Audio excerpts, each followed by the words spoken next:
My Group Presentation Annotation by Dyer. Whenever you guys are ready, we're ready. R1 L2.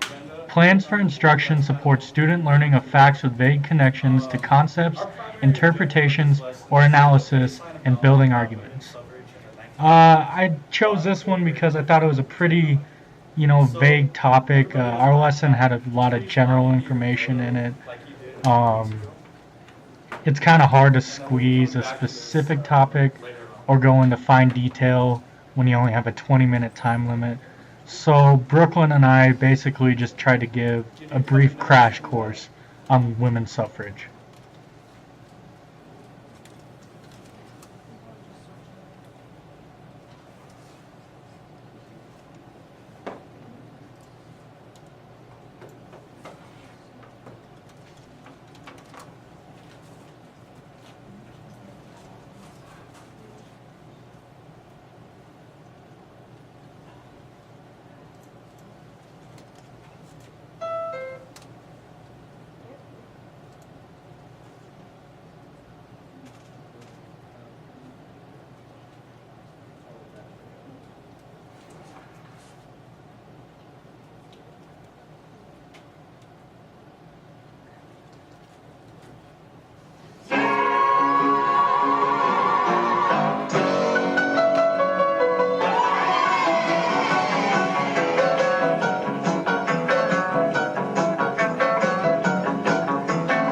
Now you have heard of women's rights and how we tried to reach new heights if we're all created equal.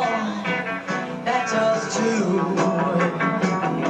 Yeah, but you will probably not recall that it's not been too long at all since we even had the right to cast a vote.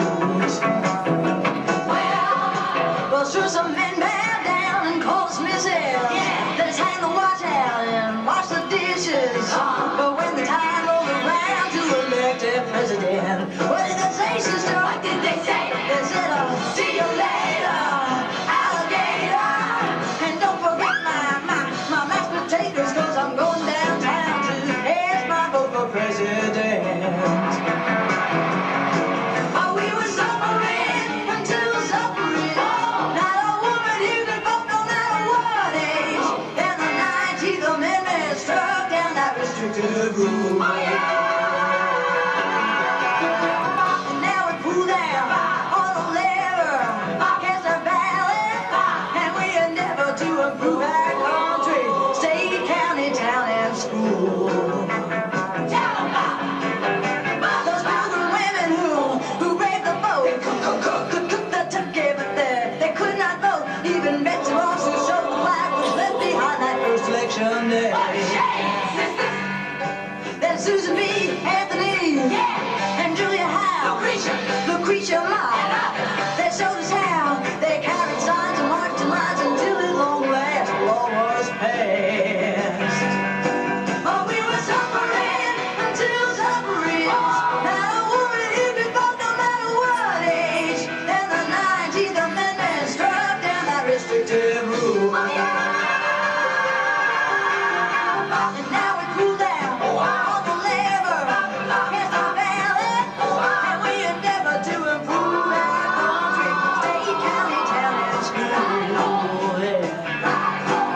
Yes, the 19th Amendment struck down that restrictive rule.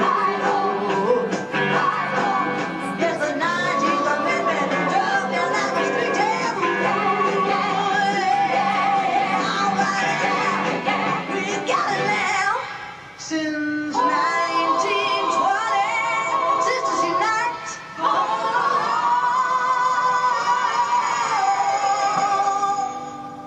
Alright, school rock will never get old. I mean, we've all seen them. Did everyone get logged into Emoto and find it okay?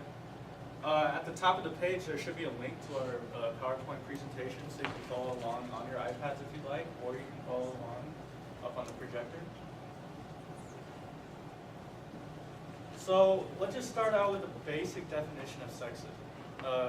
Sexism is discrimination on the basis of sex. Pretty self-explanatory right there. The demand for women's suffrage. R3L3. Candidate justifies why learning tasks or their adaptations are appropriate using examples of students' prior academic learning or examples of personal, cultural, and community assets. I chose this one because you really don't know if students have received any information regarding this topic, such as women's suffrage. Our target audience was for like a ninth grade social studies class, so you never know. Some middle schools and elementary schools are different, so they might have learned about some of this information, or even in different subject levels, but that's why I gave myself a level 3 score. Women demonstrating patriotism in their war efforts helped them ultimately get what they wanted. Here's just a picture of a march. R5 Level 2. The assessments provide limited evidence to monitor students' progress toward developing history/social studies understandings and use of facts, concepts, and interpretations or analysis during the learning segment. I gave myself this score because for many of the hypothetical students, it was probably their first time learning about women's suffrage. I think giving them an open-ended assessment and a discussion part of the lesson really was a good way to monitor the information they learned from the lecture of Brooklyn and I. So that's why I gave myself a level 2 score. She was the creator of the National American Women's Suffrage Association, and then her good friend Elizabeth Stanton was also a very active women's rights activist. She was Anthony's co-worker and best friend. So unfortunately, just granting women the right to vote didn't solve all women's rights issues. So these are just three people who are much more recent in today's society who had an influence in women's rights. There's Birch Bay, and he was in Parliament, and he was basically granted the name father of Title IX. And we're going to talk about Title IX a little bit in the next slide. And then there was Billie Jean King. She founded the Women's Tennis Association as well as the Women's Sports Foundation. So she played a large role in college athletics and granting women same rights as men. And then there was Patsy Mink, and she was the one who kind of wrote up the Title IX amendment, which was passed by Birch Bay. Okay, so Title IX, it was basically an amendment that was passed in 1972 that granted women the same rights as men throughout education programs as well as athletic programs, starting as early as elementary school all the way through college. So basically it just states no person in the United States shall on the basis of sex be excluded from participation in, be denied of the benefits of, or be subjected to discrimination under any education program or activity receiving federal financial assistance. So basically the objective of this amendment was to make sure that women are getting the same opportunities as men through academics or athletics. Okay, so I'm assuming that there's a lot of athletes here, and potentially a couple of you want to go into college sports as well. Well, Title IX had a huge impact with the NCAA, which is the College Athletics Association. And women were to be provided with the same opportunity as men. That's the same scholarships, the same number of students getting the same scholarships, as well as same number of women's sports as male sports. And that also can be through tutoring and equipment that's provided for the sports. It has to be equal based on sports. And then I won't go through all of these, but these are just examples of people who Title IX had a huge impact on. Obviously, you can recognize some of these athletes, but without Title IX, these women wouldn't have had the opportunities that they did and be able to make an influence in athletics.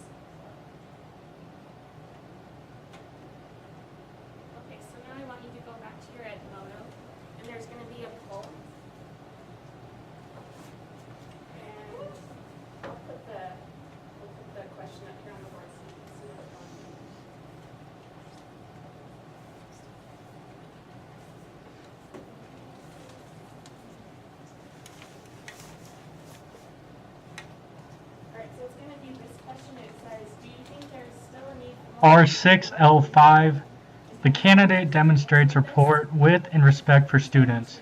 Candidate provides a challenging learning environment that provides opportunities to express varied perspectives and promotes mutual respect among students.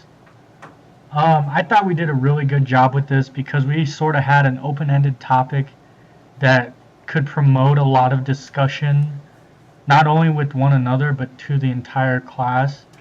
And we gave the opportunity in several ways for students to express their opinion and share it with the whole group of what they thought. And we did that through the discussion, through the poll with the moto, and even the line game that Grace led. Okay, so you can look at the results that are on your page, and now we're going to R8L4, candidate elicits and builds on student responses to develop analysis or interpretations of history/social studies sources and accounts or supports arguments. Lastly, our way of assessment was a good way of judging this. I think if you could tell that the students really listened to the information and really were thinking in depth and answering the discussion questions, that if you had time throughout the semester, you could maybe go back and talk a little more in depth on this topic of women's suffrage and explain more of the details and provoke even more thought.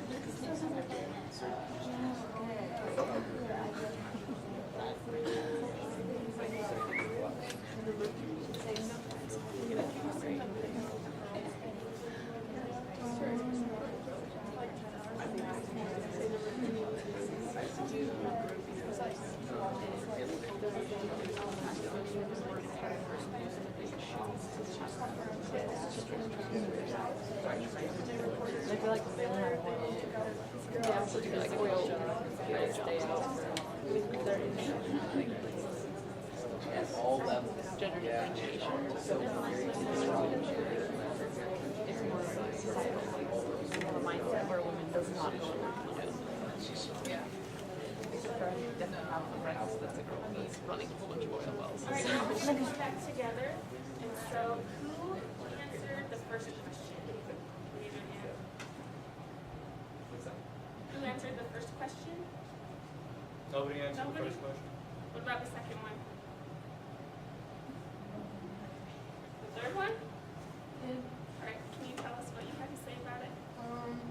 Yeah, we kind of think that's still a thing. Like it's just kind of segregated. Like there's male jobs and females jobs. They're not necessarily the same pay. An example of that we had was like you don't necessarily see a whole lot of male secretaries, whereas you never see women working on oil rigs type things. Right. Who else raised their hands? What did you guys think? We thought it was more like it's not that they can't work, like women can't work at an oil well. It's more like they don't want to necessarily. It's more of like a choice thing than they can't. Yeah.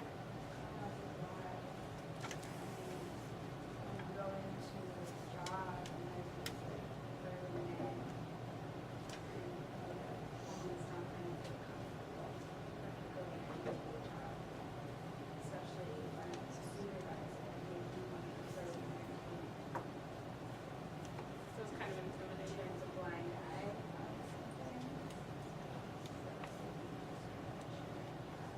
We were just saying how, I was saying, how in higher education now, there's more women graduating than men at all levels, BA, master's, and PhD. So the whole wage thing may go away, even though